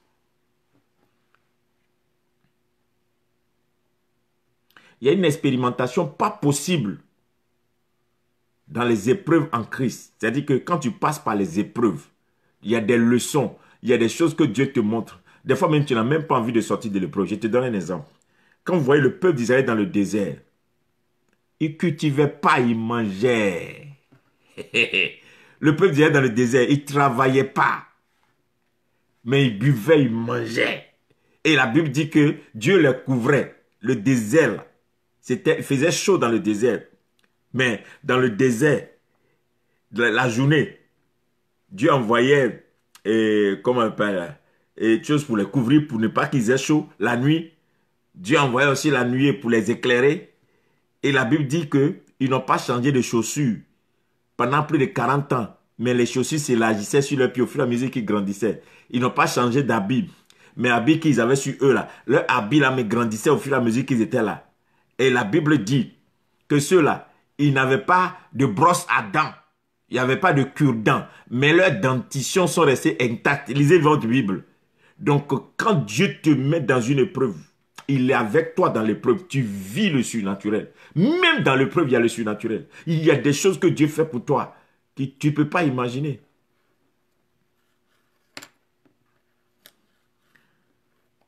Moi, je me rappelais quand je n'avais pas à manger et puis je dormais sur des bancs d'église et que des fois même pour se laver, c'est difficile. Mais il y a des choses que je voyais en Jésus que maintenant même que Dieu nous a donné un peu, même tu ne vois plus. Le surnaturel, même dans l'épreuve, il y a le surnaturel. Même dans l'épreuve, il y a le surnaturel. Mais quand c'est le diable qui te torture, c'est pas le désert de Dieu, c'est là que tu vas voir souffrance. Tu n'as pas à manger, tu as tous les problèmes, on t'arrache tout, tu perds ton emploi, tu es bizarre. Quand tu es dans le désert de Dieu, on t'affecte dans un village, c'est là-bas que tu trouves la richesse. Les gens pensent qu'ils t'ont puni, mais là, ils t'ont béni. C'est ça? Un jour, il y a quelqu'un qui est venu m'insulter quand j'étais à Abidjan et la personne m'a agressé d'une manière. Et puis Dieu me dit, mais si c'est à cause d'Abidjan qui t'agresse, je vais te donner plus qu'Abidjan.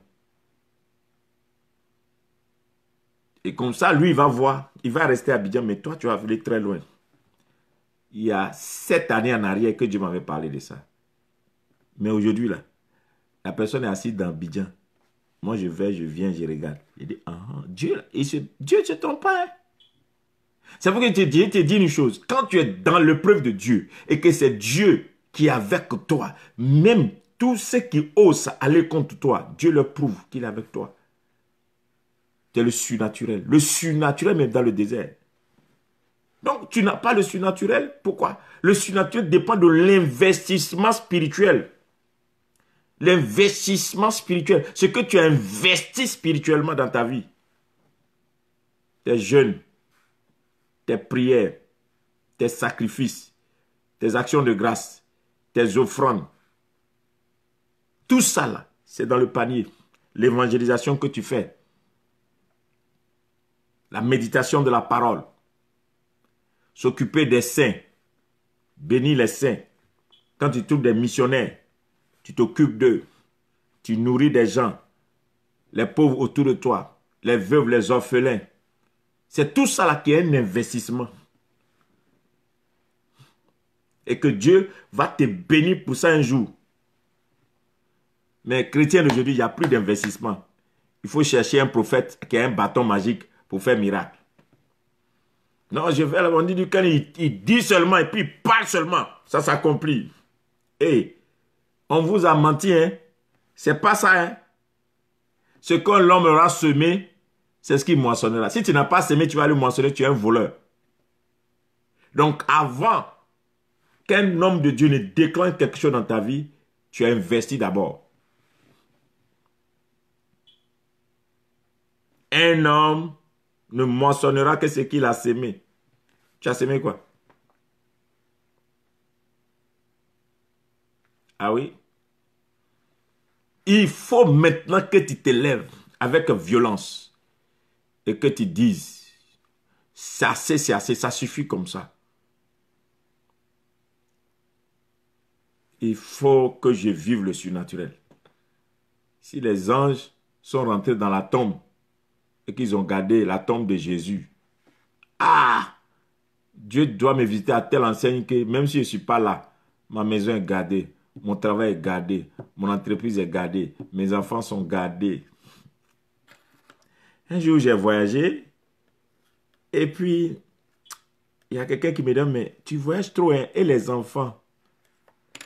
Comment tu fais pour les enfants? Il dit, mais Dieu garde mes enfants. Toi aussi, les enfants ont besoin de toi. Il dit, hé, ce que vous ne savez pas, les anges veillent sur mes enfants partout où je passe. Dieu suscite toujours et il y a toujours des gens. Ils ne manqueront de rien. Et Dieu démontre ça. Un jour, 2 jours, 3 semaines avec mes enfants, c'est comme si on a fait 10 ans.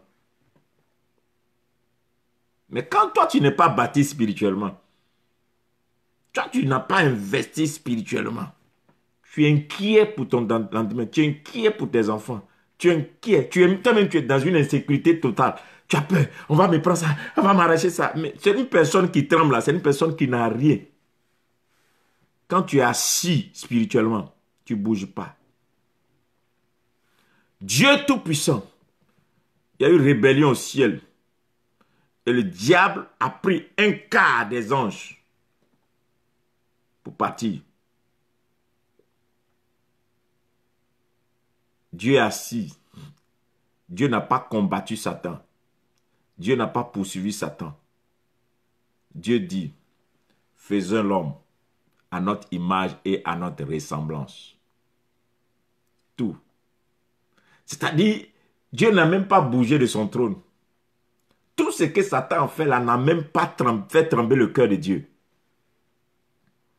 Quand tu es un homme bâti dans le spirituel, quand tu as un investissement, un dépôt spirituel, ce qu'on te prend ne t'effraie pas. Parce que tu sais qui tu es. Ce qui te quitte ne t'effraie pas. Tu sais qui tu es. Abraham n'a pas eu peur du départ de Lot.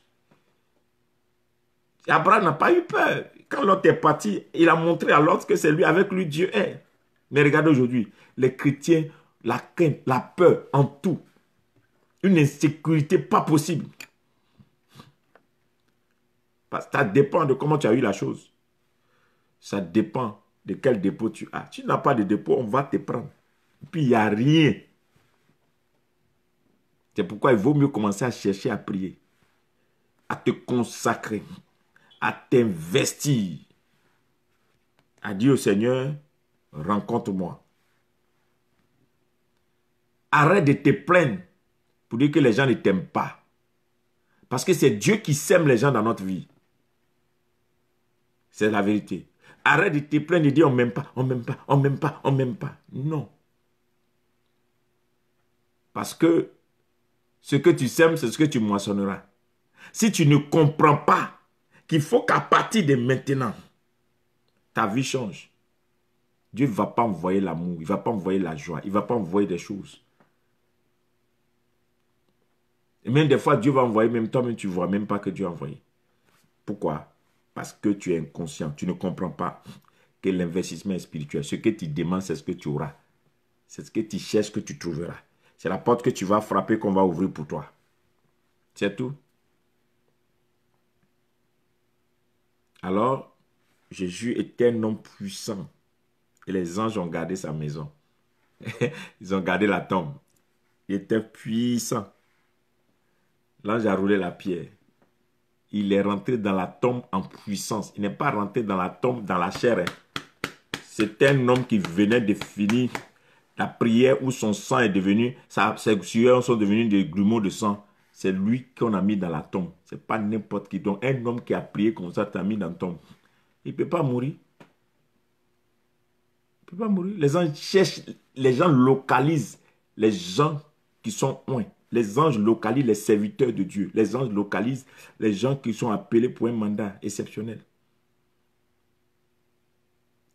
Un ange peut détourner des choses extraordinaires sur le chemin d'une personne qui est loin, qui est remplie, d'une personne qui a un mandat, qui veut servir sa génération, qui veut servir des multitudes. Tu vois, tu veux servir ton ventre, tu veux servir ton plaisir, tu veux servir ta chair, tu veux servir ta joie. Et puis c'est pour ça, c'est pour ça que toi tu cherches l'onction. Dieu ne donne pas l'onction pour ça. Dieu donne l'onction à ceux qui veulent servir les multitudes. Plus tu montes en degré, plus l'onction monte. Mais c'est tout ça, c'est du surnaturel. Si tu veux avoir l'apparition des anges, dans ton quotidien, partout, tu veux voir l'apparition des anges partout où tu es, commence à changer ta mentalité. Commence à défier maintenant de certaines choses. Commence à sortir de ce système qui te fait croire. Qui a rendu orgueilleux. Parce qu'en réalité, tu es orgueilleux. Un chrétien orgueilleux à cause du diplôme. Tu es orgueilleux à cause de ta position. Tu es orgueilleux parce que tu es marié. Tu es orgueilleux parce que tu as un peu d'argent. Tu es orgueilleux parce que tu es orgueilleux. Ton orgueil, c'est-à-dire que tu mets ta confiance dans ce que tu as. C'est de l'orgueil. Tu parles aux gens comme si Dieu ne peut rien faire de bon avec les autres. Tu te suffis. Pour toi, tu es arrivé déjà. Et donc, quand même tu parles aux gens, tu n'imagines pas. C'est de l'orgueil. Mais quand tu sors de toutes ces choses, tu te rends compte, tu dis, je n'ai rien encore. Je n'ai rien fait encore. Parce qu'il y a des gens qui ont mieux que moi, mais ceux-là, on ne les voit même pas. Il y a des gens qui font mieux que moi, mais on ne les voit pas. Pourquoi moi, je n'ai rien et puis c'est moi qui suis agité? Seigneur, donne-moi d'être humble.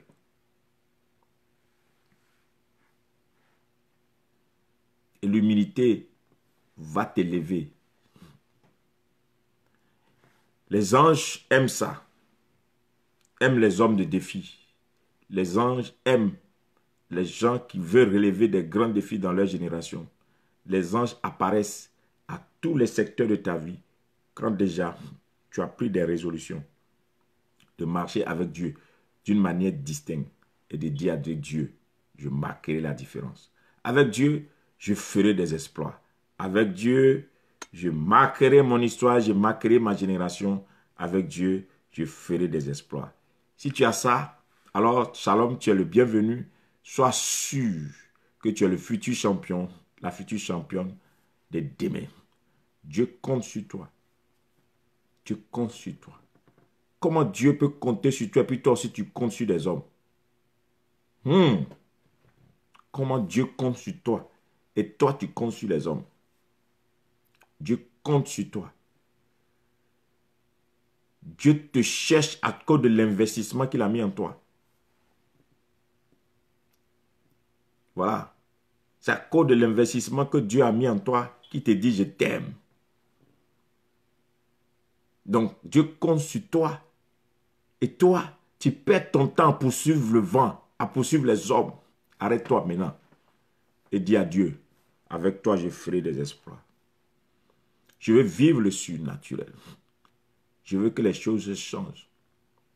La personne qui t'insulte tous les matins pour dire, quand quelqu'un t'insulte, te dit quelque chose, il ne faut pas t'énerver quand tout le monde t'insulte. Hein. Des fois, les chrétiens ne comprennent pas. Qu'il y a des choses qu'on te dit là, au lieu de te fâcher, il faut comprendre que Dieu est en train de te parler. Quand tu es avec quelqu'un qui te dit, tu n'as rien, c'est moi qui t'ai fait, tu n'apportes rien. Sans moi là, toi tu peux faire quoi? C'est que Dieu est en train de te dire, c'est le temps toi aussi de t'élever, je peux te bénir. Quand tu es avec les gens, et puis les gens commencent à te sortir certaines choses, au lieu de te fâcher là, il faut au moins avoir une colère simple, dire, Dieu veut faire quelque chose avec moi. C'est ça. C'est ce qu'il faut avoir comme défi. Au lieu de te plaindre tous les jours, on m'a frustré, on m'a blessé, on m'a insulté, on m'a injuré. Le diable va te frustrer. Il va t'insulter. Pourquoi? Parce que il y a des choses que tu n'as pas. C'est arrivé à Anne. Pénina faisait des mortifications à Anne parce que Anne n'avait pas d'enfant. Et le mari de Anne lui donnait des choses pour qu'elle se calme. Non, maîtrise-toi, je suis là pour toi. Est-ce que moi, je ne te suffis pas? C'est ce que le mari dit. Est-ce que moi, je ne te suffis pas plus qu'un homme, plus que des enfants? Est-ce que moi, je ne te suffis pas plus que des enfants ne t'occupent pas?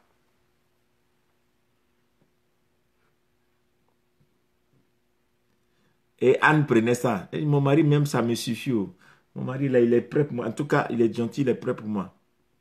Un matin, Anne s'est réveillée pour dire, c'est quoi ça? Pénina m'insulte matin, midi, soir, c'est elle toujours qui enseigne, c'est elle qui fait des enfants. Dieu ne peut pas donner un enfant. Et la Bible dit que Anne s'est levée. Anne a laissé son mari. Anne a laissé le prêtre. Et cette histoire, c'est pas une question de mari ni de prêtre. Elle a laissé le sacrificateur.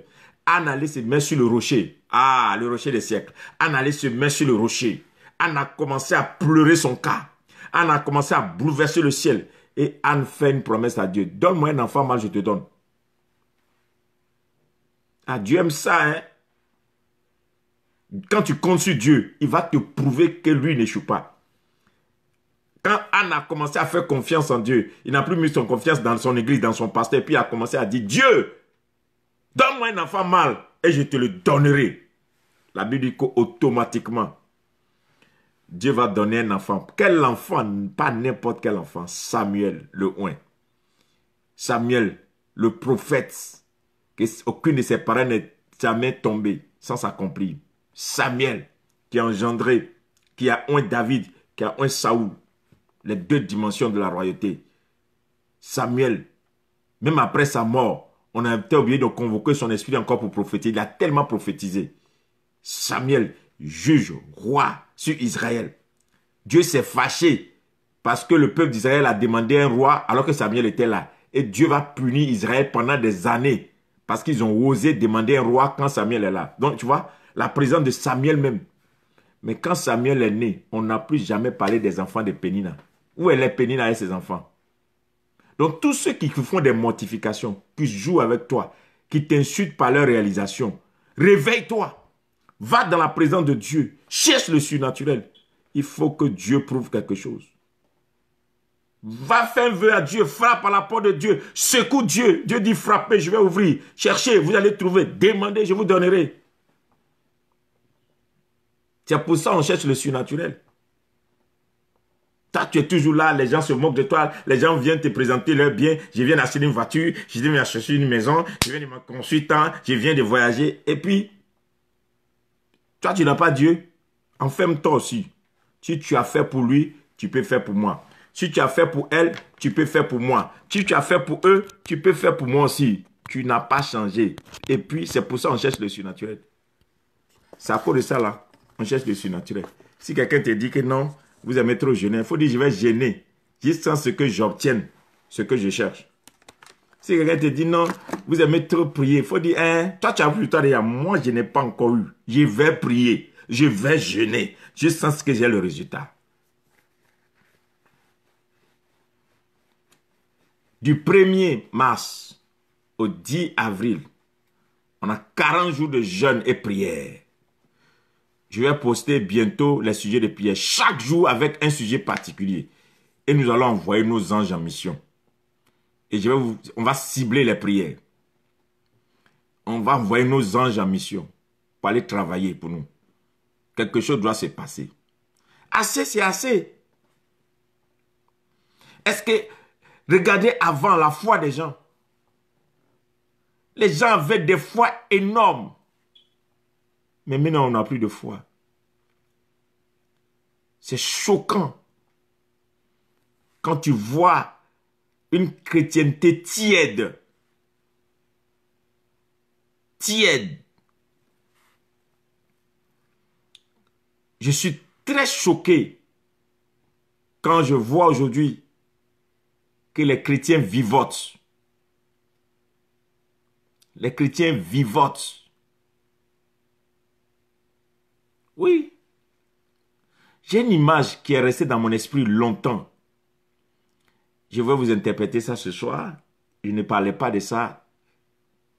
Bon, parce que tu sais, quand tu es pasteur, tu parles de certaines choses. Les gens pensent que tu fais de la politique. Mais bon, écoutez, tu veux pas. Oh. Quand il y a eu la guerre en Côte d'Ivoire, j'ai vu que le président d'alors, le président Gbagbo, avait maigri. Il avait gardé les cheveux, il avait jeûné beaucoup. Et les Blancs même se sont moqués. Quand ils ont filmé le bunker, ils se moquaient et puis ils ont dit qu'on l'a trouvé avec sa Bible. Et ils ont dit oui, il pesait ton sang, il était dans un texte et puis il priait trop, il avait sa Bible. Et ils ont dit même qu'il va devenir pasteur à la CPI. Les gens se moquaient. Mais là, il n'y avait pas de pasteur. Hein. C'est lui-même qui a pris sa vie au sérieux. Mais regardez comment Dieu l'a gardé. Malgré toutes les brutalités, il n'est pas mort. Ce n'est pas quelqu'un qui l'a sauvé, c'est Dieu qui l'a sauvé. Il suffisait que quelqu'un dans les environs tire et puis la balle l'atteint. Mais Dieu l'a gardé parce qu'il a pris son temps pour chercher Dieu. Cherche l'Éternel. Autant, il a dit, quand tu es dans les détresses, invoque-moi et je t'exaucerai. Toi, tu es dans la détresse, tu téléphones. Ce qui se passe à la CPI là, ce n'est pas naturel, c'est du surnaturel. Les gens même ils sont mélangés, ils ne comprennent pas. C'est du surnaturel. Ça dépend de son investissement spirituel, son dépôt spirituel.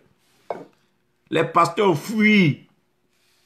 Tous les pasteurs fuient. C'est lui seul qui a gardé sa vie. Ah oui, c'est ça. Toi-même, tu dois te battre pour ta vie. Tu dois créer un investissement spirituel, un dépôt. Sinon, tous les jours, les gens vont t'insulter. Il ne faut même pas penser que quelqu'un va t'aimer pour ce que Dieu fait avec toi.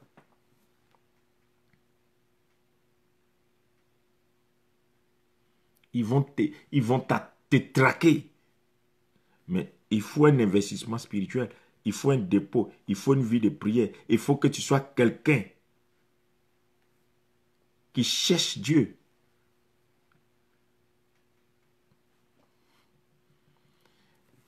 En son temps, je parle parce que bon, c'est l'histoire que je connais bien dans les nations. Je dis toujours au pasteur, en son temps, dans les années, je bénis Dieu pour le prophète, feu prophète Kakou Sévérin, qui a mené un grand mouvement de jeûne et prière en Côte d'Ivoire. Un grand mouvement de veillées de prière. En son temps, en Côte d'Ivoire, tellement il y avait des veillées prières. Veillez prière, veillez prière, veillez prière, veillez prière. Le projet que l'ennemi avait n'a pas pu aboutir. Ils ont envoyé la guerre. Dieu a repoussé. Ils ont voulu séparer le pays. Dieu a réuni le pays. Ils ont voulu détruire. Ça n'a pas passé. Même quand tu rentres, on peut te dire qu'il y a eu la guerre, tu te poses des questions. Est-ce que vraiment il y a eu la guerre ici? Dieu a fait quelque chose dans la pensée des hommes. Et Dieu continue jusqu'à aujourd'hui. Tu rentres, tu ne sais même pas qu'il y a eu guerre là-bas. Pourquoi? Parce qu'il y a d'autres pays là. Ils ne se sont plus retrouvés 20 ans après. Ils ne sont plus jamais retrouvés. Jusqu'à aujourd'hui. La prière, le jeûne et la prière, c'est une puissance. C'est une puissance. Celui qui te dit, ne jeûne pas, tu pries tôt. Il faut rester en train de suivre la personne pour dire, non, c'est vrai, il y a un temps pour chaque chose. Il n'y a pas un temps pour prier. Hein? La Bible dit prier en tout temps et à tout moment. Prier en tout temps et à tout moment. C'est ce que la Bible dit.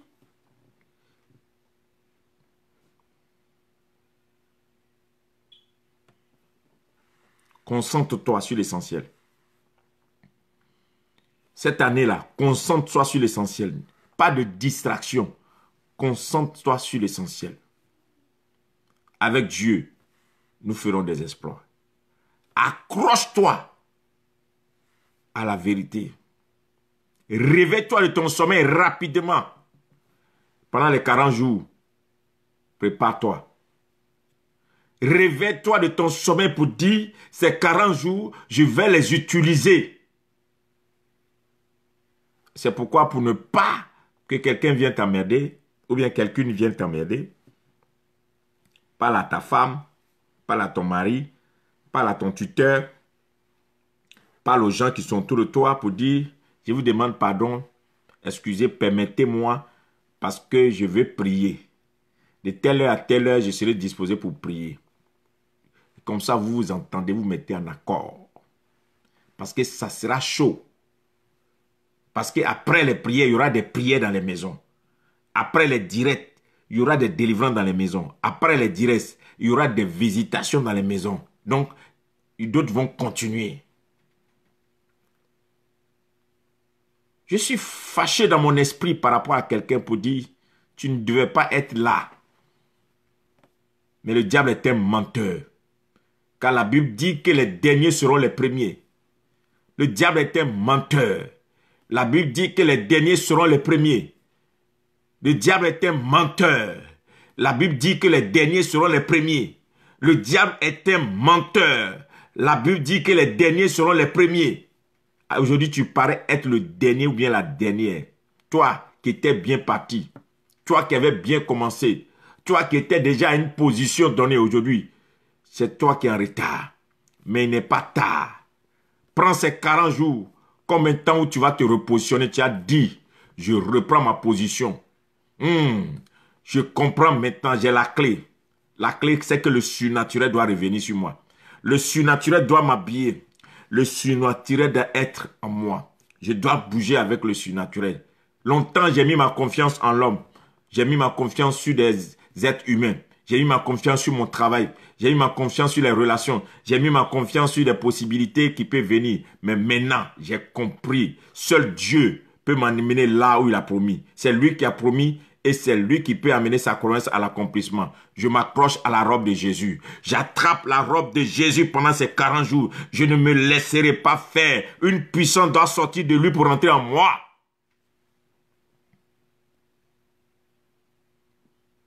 Il faut que tu te lèves. Il faut que tu te lèves pour ta maison. Il faut que tu te lèves pour tes enfants. Il faut que tu te lèves pour ton mari. Il faut que tu te lèves pour ta femme. Peut-être qu'elle est malade. Il faut que tu te lèves pour ta famille. Il faut que tu te lèves. Il faut que tu dises à Dieu, ça ne va pas rester comme ça. Quelque chose doit se passer. Cette année 2019, tu ne vas pas prendre ça pour aller dans les anniversaires, dans les mariages, dans les fêtes des gens, les histoires de préparer, les gens vont manger, tout ça là. Tu as fait pendant que tu as gagné quoi? Tu dis, cette année, je donne ça à Jésus. Cette année, ça, je donne ça au surnaturel. Cette année, je donne ça à la consécration. Cette année, je me prépare à la rencontre de mon Dieu. Cette année, c'est moi et le Saint-Esprit. Cette année, c'est moi et Jésus. Cette année, c'est moi et la puissance de Dieu. Cette année, c'est moi et les anges. Cette année, c'est moi et Jésus. Quelque chose doit se passer obligatoirement. Les autres là, ils ont leur bagbadi, ils ont leur fétiche. Les autres là, ils ont tout. Ils ont leur pratique. Ils sont déjà mystiques. Ils ont leur truc. Toi, tu n'as que Jésus. Voilà. Il y a les autres, ils comptent sur leur compte. Ils ont travail. Ils ont tout. Ça va venir. Mais toi, tu n'as rien. Tu n'as personne. Tu n'as que Jésus. C'est pourquoi tourne, focalise ton esprit sur Jésus. C'est ce que la femme qui saignait de sang pendant 12 ans fait. La Bible dit qu'elle a pris toute son énergie. Elle a ramassé toute la force qui lui restait. Et elle a investi ça dans sa rencontre avec Jésus. Elle a dit, elle a ramassé toute la force qui était en elle. Cette femme qui saignait de sang pendant 12 ans. Elle dit, si je peux seulement toucher à sa robe, je suis sûr que je serai guéri. Donc ramasse tout ce que tu as comme énergie actuellement pour dire, Jésus, je ne te lâche pas. Cette année, toi et moi, on est coincés. Je ne te lâche pas. Cette année, c'est le spirituel ou rien. Cette année, je me déconnecte. Je suis dans le spirituel. Cette année, le surnaturel doit m'habiller. Cette année, c'est une année que je ne donne pas à tout ce qui est humain. Je donne au surnaturel. Cette année, c'est une année que je donne à Jésus. Si Jésus existe, je veux le voir. Si Jésus existe, j'ai envie de vivre cette histoire. Les anges, le surnaturel, la visitation et toutes ces choses. Hier, je vous disais que moi, j'ai vu dans ma maison l'apparition de l'argent. Les gens qui ne savent pas que Dieu existe. Et j'ai prié une année pour un monsieur. Et je ne veux pas dire le nom de la famille qui était en France. Et j'ai prophétisé sur leur maman. J'ai dit que vous allez créer une entreprise familiale de poissonnerie. Et quand le monsieur dit, ils vont trouver l'argent, j'ai dit non. Quand tu vas partir en France, je vois qu'on va virer de l'argent dans ton compte. Mais ne t'inquiète pas, cet argent-là, c'est Dieu qui va t'envoyer l'argent. Il s'est moqué de moi, il a dit, mais vraiment, quand vous êtes en Afrique ici, comment l'argent peut venir dans mon compte si je n'ai pas travaillé ou bien quelqu'un m'a pas... Il faut que je remplisse les documents, il dit, l'argent va venir. Quelques semaines plus tard, ils ont viré, je n'ai pas dit le montant, une grosse somme d'argent en euros dans son compte. Lui-même, quand il a vu l'argent, il a eu peur. Donc, il a appelé. Et ça m'a dit, mais c'est ce que l'homme de Dieu avait dit, non? Donc, il a envoyé un peu, ils ont fait les papiers, les documents. Pour faire le retrait, il était inquiet. Il dit, il ne faut pas Dieu avoir des problèmes. Donc, chaque matin, il s'est réveillé, il partait voir le compte. Si l'argent était là, l'argent était là. Et l'argent est resté là jusqu'à pendant un mois. Après, lui-même, il a appelé les gens pour dire non, est-ce qu'il n'y a pas eu erreur? Après, l'argent est parti. Ils ont pris l'argent là. Ils ont vidé son compte. Je suis sûr que c'est quelqu'un qui a pris ça. Pourquoi? Parce que les chrétiens ne croient même pas au surnaturel. Les chrétiens ne croient pas au surnaturel. Les chrétiens pensent que non, tu es devenu en telle enseigne qu'aujourd'hui, non, le miracle n'existe plus. Non, il faut travailler, il faut faire tant. Non, le travail est bon, mais le surnaturel existe. Hein. Le surnaturel existe. Quelqu'un peut venir taper à ta porte pour dire, Dieu m'a mis à cœur de te donner ma maison que j'ai souffert pour construire. Prends. Tu es étonné, tu es ébahi, tu te poses des questions. C'est vrai, puis il te fait tous les papiers, il te donne tout. Ça existe. Dieu n'a pas dit, tu habiteras des maisons que tu n'as pas construites. Est-ce que Dieu n'a pas dit ça? Le surnaturel existe. J'étais à une croisade à Bruxelles l'année passée. Et puis il y a une dame qui est venue. Je disais seulement, crois seulement. Et il y a un monsieur qui rendait son témoignage sur comment Dieu a effacé ses dettes. Et la dame était là, elle dit, je prends par la foi. Après, cette dame-là, elle est venue s'accrocher à moi, dit, prophète, dis quelque chose, dit, va, ta foi derrière t'a sauvé. Ça fait 21 chercher maison. Elle n'a pas eu. Ils ont abandonné. Mais dès qu'elle est repartie, les gens lui ont donné la maison avec clé, tout. Pourquoi? C'est le surnaturel. C'est le surnaturel. Ça n'a rien de... Ça ne s'explique pas. C'est le surnaturel. Tu ne peux pas expliquer le surnaturel. Tu le vis. On n'explique pas le surnaturel, mais on le vit. Il faut que tu vives le surnaturel cette année. Trop, c'est trop. Trop explique. Trop des réflexions. Hein, jusqu'à ta tête chauffe. Où tu es là actuellement, là même, tu as tous les problèmes parce que tu réfléchis tellement, tu ne sais pas où commencer, tu ne sais pas où terminer, tu ne sais pas comment ça va venir, tu ne sais pas quoi. Quand tu ne sais plus rien, alors accroche-toi à Dieu. La seule chose qui te reste, c'est d'aller provoquer le surnaturel parce que tu ne sais pas comment ça va se passer. Accroche-toi au surnaturel. Arrête de réfléchir. Arrête de mettre ta pensée à gauche et à droite. Arrête de t'embrouiller. Accroche-toi au surnaturel. C'est tout ce qui te reste. Et c'est ce surnaturel-là qui va provoquer des choses dans ta vie. C'est ce surnaturel qui va déclencher les choses. Parce que Dieu va le faire. Il faut arrêter de réfléchir. Jette-toi à l'eau, dans la prière. Que les gens se moquent de toi aujourd'hui. Hein. La fin de tout ça vaut mieux que son commencement. Mais après, là, ils sauront que Dieu ne s'est pas trompé. C'est ça. Donc, les gens avec qui moi j'avais commencé en son temps,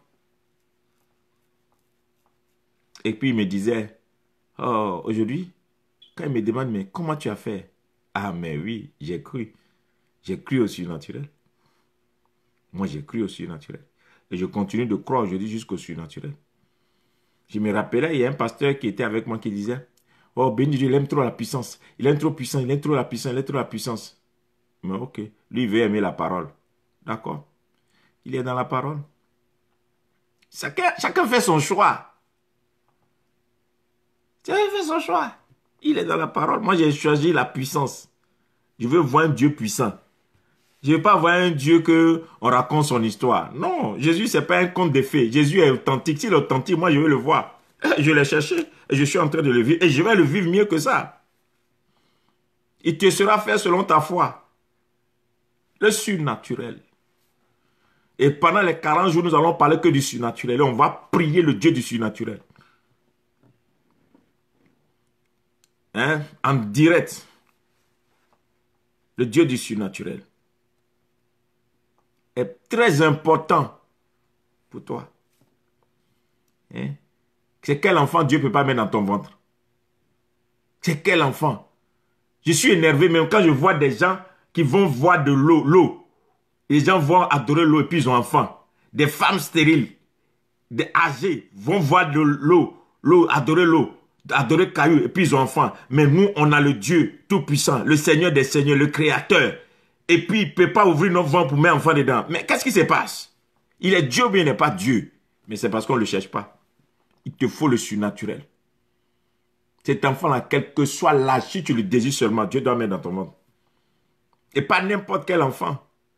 Pourquoi les chrétiens n'engendrent pas des enfants bons et puis c'est toi, ton enfant qui va toujours à l'hôpital, ton enfant qui est malformation, ton enfant qui est bizarre? À cause de quoi? Dieu doit mettre des enfants comme les David, les Gédéon, des enfants comme les Samson, les enfants d'exploit, les enfants exceptionnels, les Déborah, les Esther. Des enfants comme ça dans ton ventre, pas des enfants à problème. Pourquoi c'est toujours les chrétiens qui ont des enfants bandits, les enfants drogués, les enfants bizarres? Non, parce que le chrétien ne prie pas. Le chrétien ne sait pas qu'il faut qu'il convoque le surnaturel. Il faut qu'il déverse le surnaturel. Alors déconnecte-toi de tout ce qui est naturel et connecte-toi au surnaturel. Demande à Dieu de te visiter et il te visitera. Alors shalom, j'ai passé aujourd'hui beaucoup de temps avec vous, plus que d'habitude. On a fait pratiquement 1 heure et quelques, presque 1h30. Nous allons nous retrouver demain. Et n'oubliez pas que du 1er mars au 10 avril, nous allons commencer 40 jours. Par la grâce de Dieu, je vais commencer à poster les thèmes et les sujets de prière de chaque jour. Et nous allons, le jeûne, chacun le fait comme il sent. Donc, il n'y a pas de programme en tant que tel. C'est-à-dire que si tu sens que tu peux jeûner jusqu'à midi, tu le fais. Tu peux jeûner jusqu'à 15 heures, tu peux le faire. À 18 heures, tu peux le faire. Mais il faut éviter de trop manger la viande, c'est tout. C'est-à-dire consommer de la viande pendant ces 40 jours. Évitons la viande afin que notre âme soit dans un état pur pour pouvoir prier. Il faut éviter de consommer la viande. C'est tout. Mais sinon, comme tu peux, tu le fais. Et nous allons prier. Seulement sois au rendez-vous. Chaque temps de prière, sois là. Nous allons prier. Nous allons prier. Nous allons prier le surnaturel. Shalom, que Dieu vous bénisse. N'oublie pas de prier pour moi. Je prie pour vous. Au moins, prends 5 minutes pour prier pour moi. Intercède pour moi. Et puis, je prie aussi pour vous. Et prions pour ces émissions que nous sommes en train de faire pour que Dieu bénisse beaucoup de personnes au milieu de nous. nous allons avoir les sujets de prière. À partir du 1er mars, nous allons avoir les sujets de prière, les choses inbox, les gens vont écrire. Je vous donnerai aussi un numéro WhatsApp pour ceux qui ont envie de partager directement leur sujet par ligne. Et nous prierons. Dieu nous fera du bien. À cela, nous retrouvons encore demain pour notre vidéo. Que Dieu vous garde. Bye bye. Shalom. Bonne journée. Bye bye.